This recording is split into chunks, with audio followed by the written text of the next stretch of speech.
હું જાલોદની રહેવાસી છું.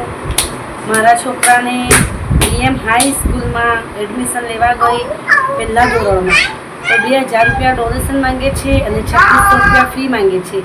ટોટલ મેળવીને 4600 રૂપિયા ડોનેશન માંગે છે અને આ ડોનેશન પૈસા ભરી ને તમે એડમિશન તમને મળશે. નહીં તો એડમિશન મળે નહીં અને છોકરું ભણવામાં આવે નહીં એવું કહે છે. 1 મહિનાથી હું દોડ ભાગમાં છું, 1 મહિનાથી હું સ્કૂલમાં દોડું છું.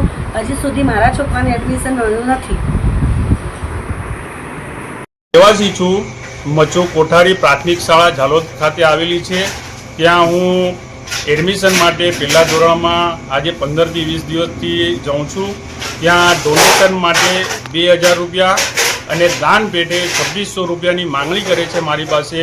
અને આ સ્કૂલ સરકાર દ્વારા સંચાલિત છે તો ત્યાં કોઈ ફીની અને ડોનેશનની કોઈ આવી જોગવાઈ નથી એવું અમે એમને કીધું. તો પણ તમારે ફી આપવી પડશે અને તો જ તમારા બાળકને એડમિશન મળશે તેવું કહી અમને આજે 15 થી 20 દિવસથી ધક્કા ખવડાવે છે. અને આની રજૂઆત અમે દાહોદ DO સાહેબને પણ કરી છે લેખિતમાં.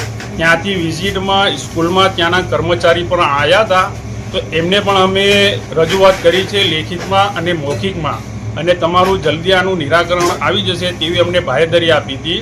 આજે એ વાતને પણ અઠવાડિયા જેવું થઈ ગયું છે, 6 થી 7 દિવસ થઈ ગયા છે અને હજુ સુધી આનો કોઈ નિકાલ નથી આવ્યો. તો અમારા બાળકો આ શિક્ષણથી વંચિત રહેશે તો એની જવાબદારી કોણ લેશે? તો અમારી DO સાહેબને, દાહોદ જિલ્લા શિક્ષણ અધિકારીને અમારી બાહેધરી છે. અમે એવી ખાતરી આપીએ છીએ એવું કહીએ. હજુ સુધી એવો કોઈ નિકાલ નથી થયો તો અમે શિક્ષણથી અમારા બાળકો વંચિત રહે છે. તો આના પર જલ્દીથી જલ્દી આ વાતનો નિકાલ આવે અને અમારા છોકરાને એડમિશન મળે એવી અમે આશા રાખીએ છીએ. અને બીજા પણ આવા ઘણા વાલીઓ છે તેઓ પણ આ વસ્તુથી હજુ સુધી વંચિત છે કે એમના બાળકો શિક્ષણથી વંચિત છે. તો જલ્દીથી જલ્દી આનો નિકાલ આવે તેવી અમે આશા રાખીએ છીએ દાહોદ શિક્ષણ અધિકારીથી.